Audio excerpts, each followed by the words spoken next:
Et si vous nous retrouvez. Et à 6h39, l'heure de l'invité dans l'actu. Vous le savez, l'Euro de football bat son plein. La Belgique a validé son billet pour les 8e de finale contre le Portugal. Mais outre l'aspect sportif, cette nouvelle formule de l'Euro organisée dans 11 villes différentes pose de nombreuses questions sur le plan environnemental. Nous allons donc nous intéresser à l'impact écologique de nos Diables Rouges dans cette compétition. Et on en parle ce matin avec Frédéric Verhagen, directeur des opérations au sein de l'Association Royale Belge de football et directeur du camp de base des Diables Rouges à Tubize. Bonjour Frédéric Verhagen. Bonjour tout le monde. Alors première question, ce n'est pas un peu fou de la part de l'UEFA d'organiser une telle compétition dans 11 pays différents à l'heure où l'on sensibilise de plus en plus les populations à l'écologie? Disons que c'est toute une logistique à laquelle nous devons faire face. C'est évidemment un peu un pari fou, mais c'est aussi des déplacements moins loin pour nous que, par exemple, la Coupe du Monde en Russie, alors que c'était dans un seul pays, si on prend en termes de distance. Et l'UEFA affirme que la compétition serait plus écologique qu'il y a 4 ans. Comment est-ce qu'on peut affirmer cela ? Déjà, les distances sont moins longues, puisque si on prend notre propre cas, nous voyageons depuis Tubize, donc depuis un aéroport belge. Les distances sont limitées au niveau de l'Europe. Évidemment, on a évité Bakou, ce qui était le plus grand déplacement pour tous les pays, en tout cas de l'Europe centrale. Mais la Russie était tellement grande que les distances en Russie à couvrir étaient beaucoup plus grandes que ce qu'on fait actuellement. Alors justement, nos Diables, ils se déplacent en avion privé. Est-ce que l'on peut déjà chiffrer le nombre de kilomètres qu'ils ont fait ? Et si, imaginons, ils arrivaient à la finale, est-ce que vous avez déjà un chiffre du nombre de kilomètres qu'ils auraient parcourus?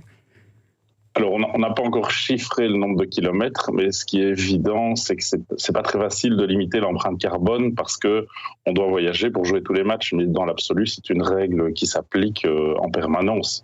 Ce type de compétition nécessite des voyages, donc nécessite de voler. Pas de possibilité d'envisager le bus, par exemple, comme à Séville, où ils vont jouer dimanche. Alors, le tout, c'est que l'idéal est de permettre la récupération des sportifs après et avant un événement tel un match de football, que ce soit une autre compétition sportive d'ailleurs. Donc, si on leur demande de passer 3 jours dans un bus au niveau musculaire, c'est très, très compliqué. C'est d'ailleurs pour ça que nous essayons aussi de limiter le temps de voyage, de porte à porte, pour diminuer l'impact, notamment au niveau du physique des joueurs, d'un tel voyage. Donc c'est évident qu'après et avant un voyage, là on sort de l'écologie, mais on a de la récupération, du travail sur le corps pour leur permettre de jouer dans les meilleures conditions.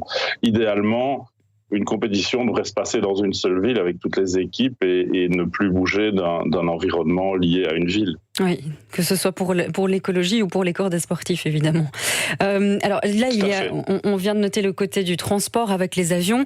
Qu'est-ce qui est mis en place, si j'ose dire, pour compenser un peu ces trajets en avion au niveau du matériel, par exemple ? Alors, ce qu'on a essayé, c'est de faire coller au mieux nos besoins et le matériel, l'équipement emporté. Donc, on a évité tout ce qui était en supplément. On a limité l'avion à la taille nécessaire, sans prendre des avions de taille imposante. C'est un 737. On embarque avec nous quand même 1,5 tonne de matériel par match. Ça représente une 60aine de malles, des ballons, des machines, tout un équipement propre à utiliser. Tout ce qui n'est pas propre à utiliser, on le réserve sur place pour ne pas devoir le transporter. Il est évident que d'habitude, et ça c'est pour favoriser l'empreinte carbone, on essaye de regrouper tous les gens qui volent sur le même vol. Ici, pour des questions de Covid, parce que ça c'est une donnée en plus à laquelle on doit faire face. Pour les normes Covid, on a été obligé de séparer pour garder des bulles distinctes les joueurs et le staff du reste de la délégation, de la presse. Donc ça demande maintenant un morcellement et donc plusieurs avions. Là, sur ce côté-là, on est beaucoup moins éco-responsable, mais c'est une imposition à laquelle on a dû faire face due aux normes Covid. Et au niveau du camp, comment est-ce que ça se passe ? Est-ce qu'il y a est-ce qu'on peut dire que finalement la fédération a une vision verte de la chose ? Alors nous, on est très sensible et attentif à la gestion éco-responsable. Ça fait plusieurs années qu'on est rentré dans un process à ce niveau-là.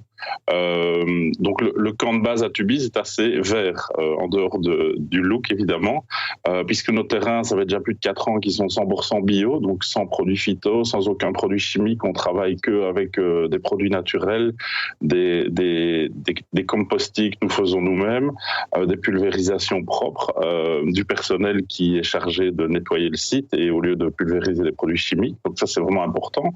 On a un nouveau bâtiment en construction pour la fédération qui est complètement éco-responsable. On va installer des panneaux solaires pour produire notre propre électricité. À terme, nous allons avoir un bassin d'1 million de litres qui nous permettra de récolter toutes les eaux de pluie et les eaux d'arrosage pour les réutiliser, réarroser nos terrains sans pomper dans la nappe.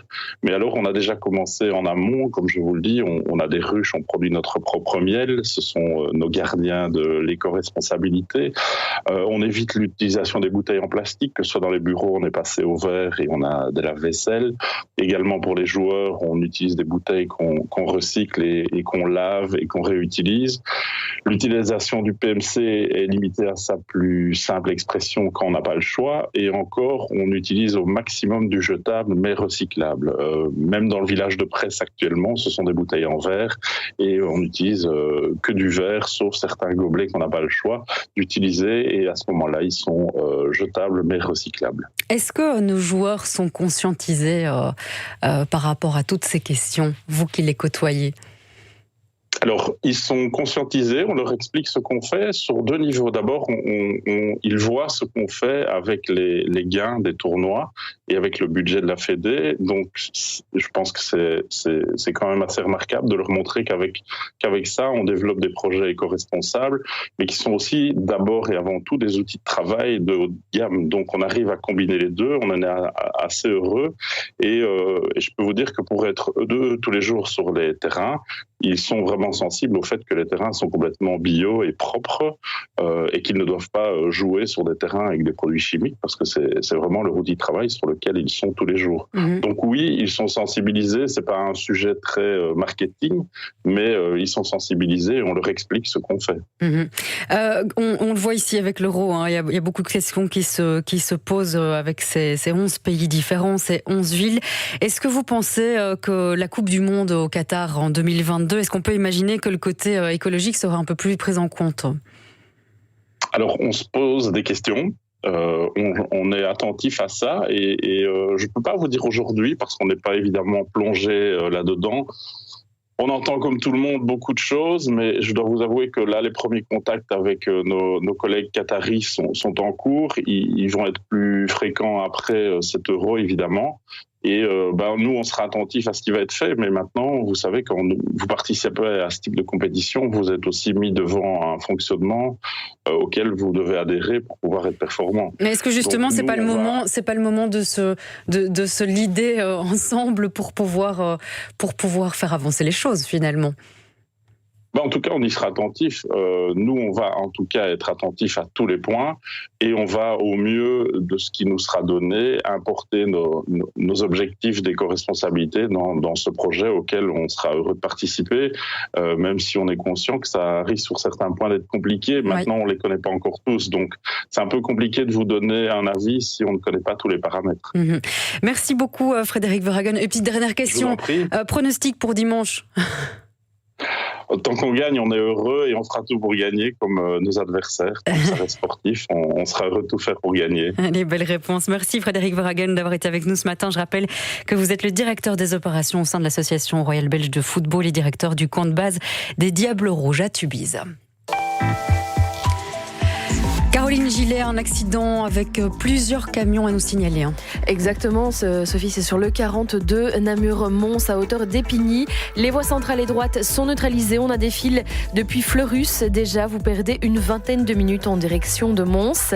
Accident également sur la nationale 98 qui relie Mettey à Ligny. C'est à hauteur de Velaines-sur-Sambre, un passage qui est difficile dans le rond-point. Et puis un objet encombrant à vous signaler, c'est une échelle qui se trouve sur le 411 Namur-Bruxelles à hauteur de Jean Blou. Elle est en voie centrale vers Bruxelles. Soyez vigilants.